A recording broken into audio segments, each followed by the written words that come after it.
Today, we're going to solve passing for you, reception, defense, setting. In Germany, they call it Baga. If it's hitting the forearms, we're going to talk about it. And just to clarify, when we look around gyms and in the internet, it's not that others are wrong per se when it comes to passing. We think it's just too narrow. So we're going to kind of connect the dots for you, give you the keys to succeed. So the next time you're in the gym, you can implement them. So let's jump in. Welcome to Volley IQ. We're talking about all things passing. We got to start with the struggles. What's everybody struggling with, Bry? And kind of what are the myths and where do you think the issues are? I think a lot of times we see passers being unaware of where they're actually passing the ball. We see so many passes going low into zone two. Maybe that's what they heard at an early age. And no one's really thinking about, well, we actually need this ball to go really high and into zone three. So it's pushing the setter forward. So if we can get kids out of ball needs to go here, get them really clear on it actually needs to go high into three, I think that would help a lot. And I think what goes with it is all the techniques we've heard through the years are you need to look a certain way. We need to pass like this. We need our body to do this. And then it kind of locks them up and we get less aware or less clear on where I need the ball to go. So now I'm only thinking about what my body needs to do, creating an angle, creating space, whatever the technical thing is that they've heard, Yep. instead of if the ball needs to go high into three, how am I going to use my body to help me get it there? So what we're really solving for is let's get the passes out of low and into two and instead get them high into three. And how are we going to go be athletic to create that movement? I love that because I still train with the pros and I'm like, hey, what did that ball do? And they're like, oh, I don't know. What do you mean? It went to target or, it just went over there. And I'm like, how high was it? Was it high? Was it low? And just bringing awareness to what the ball is actually doing is big. So I think it's getting everybody to an outcome of what's an ideal situation and what's as awesome as possible. The term that we use all the time is, hey, if it's a hard driven ball or if you get caught or if it's easy, it's going to depend on, hey, what is the situation? And then what are we solving for? And then that outcome moves into skill. So it's not technical that clogs your brain like you're talking about. It's more about skill and seeing, hey, this is the situation. What are the tools that I got? And then how can I create an as awesome as possible pass based on the outcome in the situation? Yeah, and we can even just go one step and like pay attention to what it does to the setter. After I pass the ball, pay attention to how the setter has to move to get to it, the options they have to set. And I think that can create a lot of clarity for players when they start paying attention to that. Yeah, the big myth to call out there is the pass doesn't dictate the offense. It's the setter's hands that dictates the offense. So a lot of people try to force in that pass because it's to target. And you want to give your setter the best opportunity to run a great offense because they're good. You don't want to force them into something where they're like jammed and then, oh, shoot, I got to do this. And I think that's where people take pass to target to an extreme and absolute instead of get the ball in the best possible situation for the setter so the setter can solve. You might, pass fast 10% of the time. If a blocker is running off the court, they jump over the bench and there's literally like no blocker there and you want to pass fast. Or if you're like in a pro level and you're getting into some kind of rhythm and you want to push a little bit tempo, 30% of the time. But I think that's the myth to call out. So we're going to jump into passes, digs, sets, just to kind of give you the idea of, hey, we're solving for this situation, and these ladies do that or don't do that, and we're kind of looking at all those intricate details that are in this situation that they have to then solve for. And here's just a great example, really good scramble play, but everybody says, don't freeze your platform. And what she's doing here is solving the problem, right?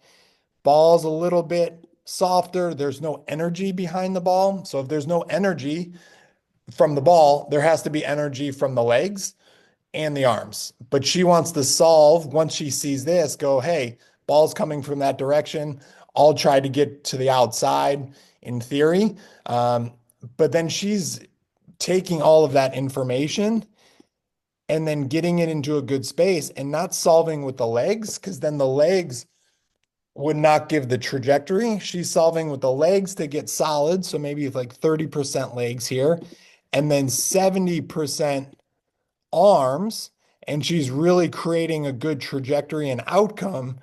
based on that balance of the ball has no speed, the arms need to go and create a trajectory, and the legs are, not necessary in this point.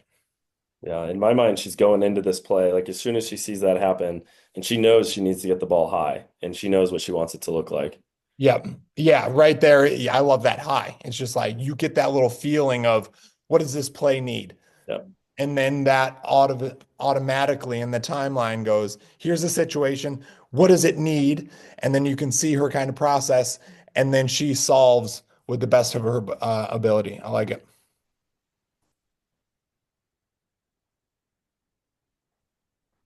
This is what I see taught a lot. And right, like it's past the target. It's great. I'm not going to knock on it. But if you're looking at it through maybe a trainer's eyes, like our eyes, it just seems really stiff. And so that like this is a really big move with the legs. It does freeze the shoulders and the arms a little bit so that you can control those and you kind of know where they are in time and space. So for younger players, maybe, like 10 to 14, they can use this big leg move and I don't mind it. And like it worked for her here. But if you look at that move and she's like really tense up and down, it doesn't allow for the as awesome as possible in that fix where you can be a little bit more relaxed here. You can flow up, you can flow down. This might be like 90-10 or 80-20 legs. I would think, a 60, we'll see another one later, like maybe a 60 legs and a little bit more freedom in the arms could be better. Yeah, the ball just looks like it's coming off her arms like pretty fast, instead of being soft and smooth off the arms. Yeah, that's a tension thing that we talk about in some of our videos, right? You want to feel like it's not you're gripping a pen and like squeezing it. You're like holding an egg, and then that tension releases.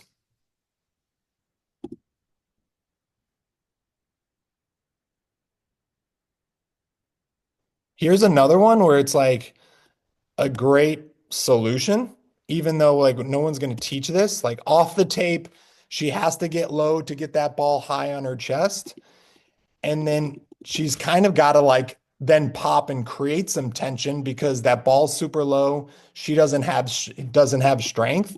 And then she's just got to like get it up as awesome as possible. And I thought like that's a great pass and solution Yep. to a little funky ball. Yeah, the outcomes can look different for sure.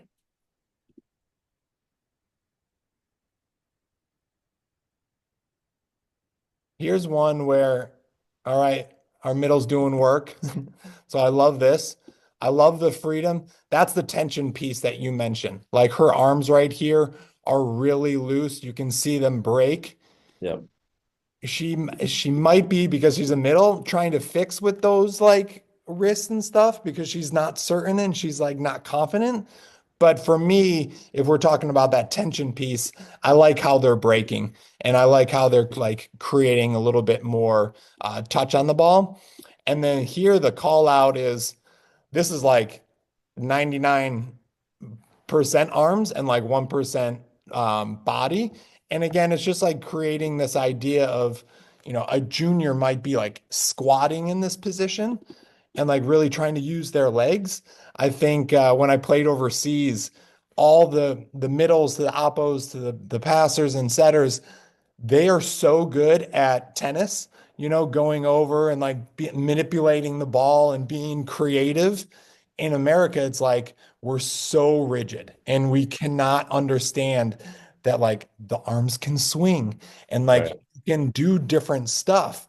And I think Europe is very like, and South America is very fluid, and Americans like very rigid, especially in setting, right? And so this one's just a funny one of like the middle swing, weird play, swing, and they're both just solving for the situation.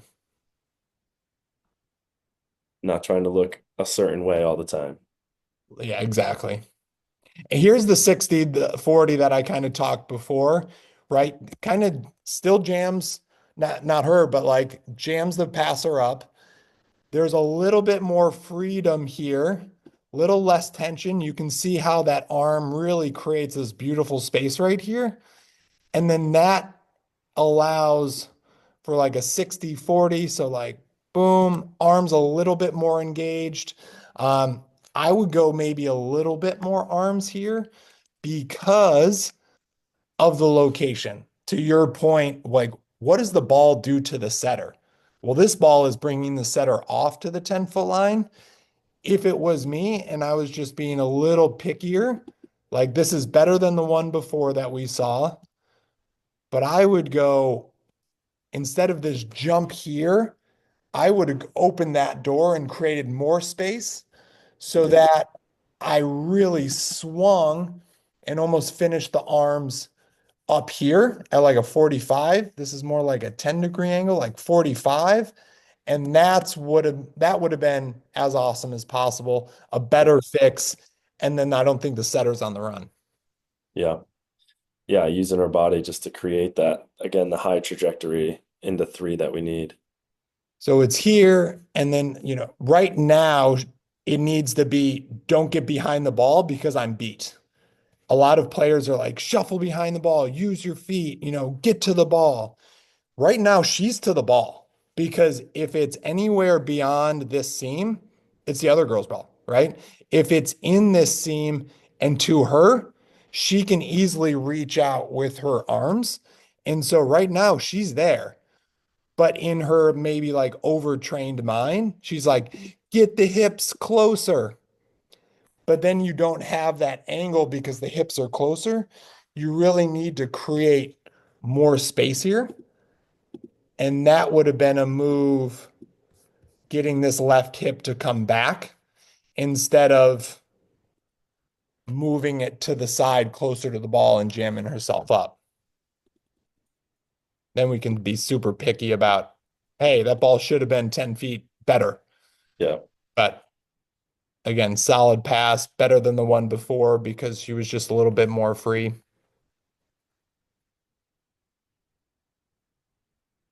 Love this on the run too.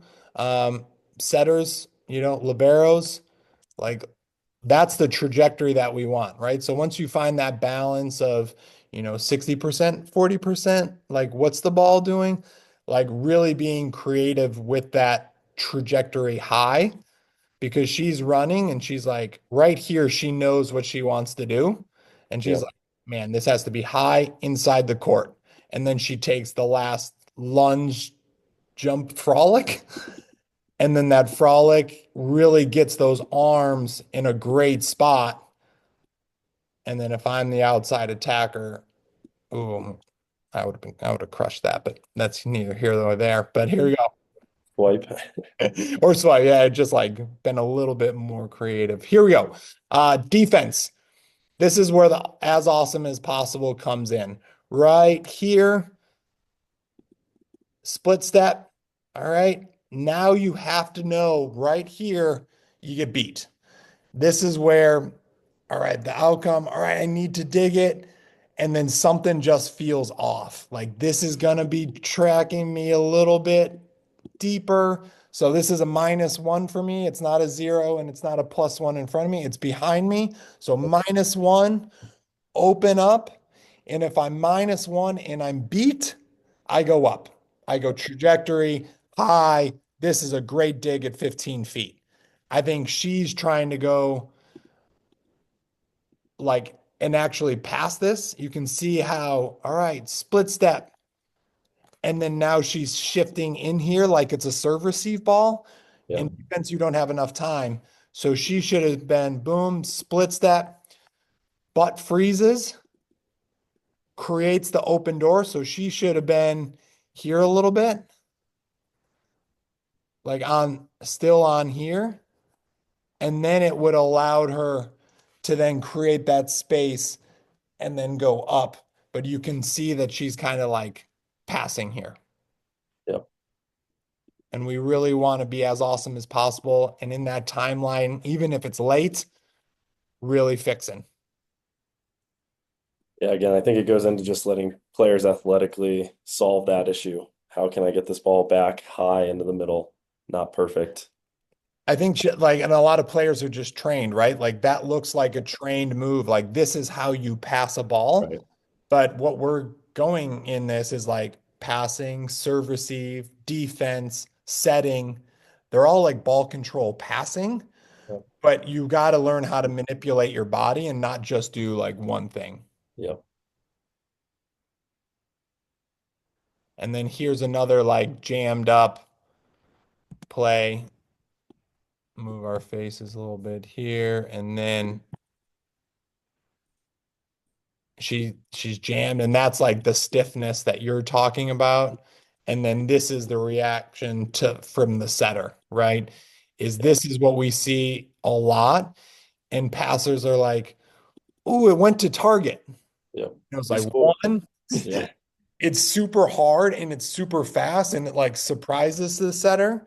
So like the intensity and the trajectory and the speed scare them. And then the location really puts them in a place to like, oh shoot, I only can do this. Instead of going up and allowing them to be like, hey, setter, you're really good at what you do. Go solve it. Yeah, they can choose on their own, right? So that's what we saw. What do you think? What kind of pops up into your brain, Brian? Yeah, I'm curious what you think if when we're training young players, do you think it's better to take this approach where we're getting them more clear on this high pass, or is it better to teach them the technical moves first and then get them aware of the where we want the ball to go and how we want it to fly? Yeah, I think the lesson structure when I do it, it's we got to know how to hold your platform, how like the levers work, how like if you're a little bit too thin in your bait, like just feel around with, hey, this is great volleyball knowledge, and I know a lot of our viewers like have done one or two lessons, like great. Once you know what's going on, how to hold a golf club, how to like, your posture, I think it then shifts into exact like the outcome, right? But a lot of people hang on to that technique and try to use these one or two techniques into all the situations. And the brain and the body are so creative that they can see an outcome and then kind of like drop the butt a little bit more, use the shoulders. And then you can start being really creative with the awareness and the sound mechanics of like, hey, this is like, you don't hold your platform like this, right? But moving into the outcome, the understanding of what we want it to do. I love right now themes. And so with all the players I'm coaching, it's here's the theme. Like you explained, we want to help the setter. We don't want to force the setter into one thing. Then they're like, oh, if that's actually the goal, I can do it this way, or my arm swings this way, or my body is 6'5" and not 5'6". And then they can start creating that outcome.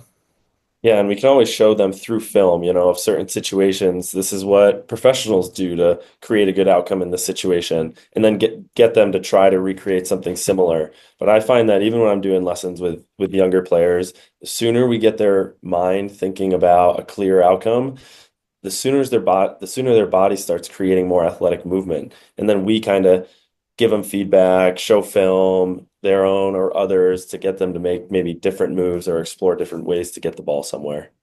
Yeah, the technique thing is just so dangerous. I was in a high level gym at the college level just observing, and one of the coaches was like, hey, on this deep ball, make sure to do this move. Um, And I'm like, that deep ball is one, its own variability. So the next time it might float a little bit more, drop a little bit more, go left or right a little bit more. The player is going to be in a better position, a worser position, an equal position. And then all of this stuff is like a matrix. And that like one little thing right here is supposed to solve that next ball.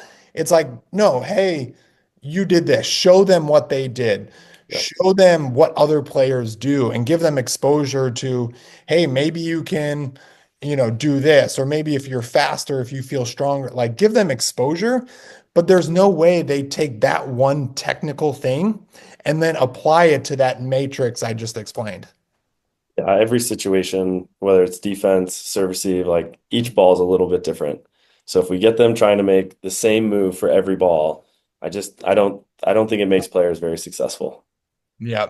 So like, what are our takeaways? What do you think? I think the biggest thing is getting people more aware of the trajectory that we really need. So instead of just pass the ball to target, it becomes, oh, I actually want the ball high, zone three, little off the net, let the setter dictate what we want to do. And to do that, we need to become more aware of how our body is moving throughout the defensive move to create the outcome, whether it's arms, legs, body, whatever we need to get this high outcome in the situation we're in. And then, of course, there's always going to be the last little part of the equation, which is be an athlete, fix it, whatever you got to do, drop the hips. But let's get people more aware of the high pass, get them out of just pass the target. And then how can we be creative and athletic to solve with our body to get the ball there?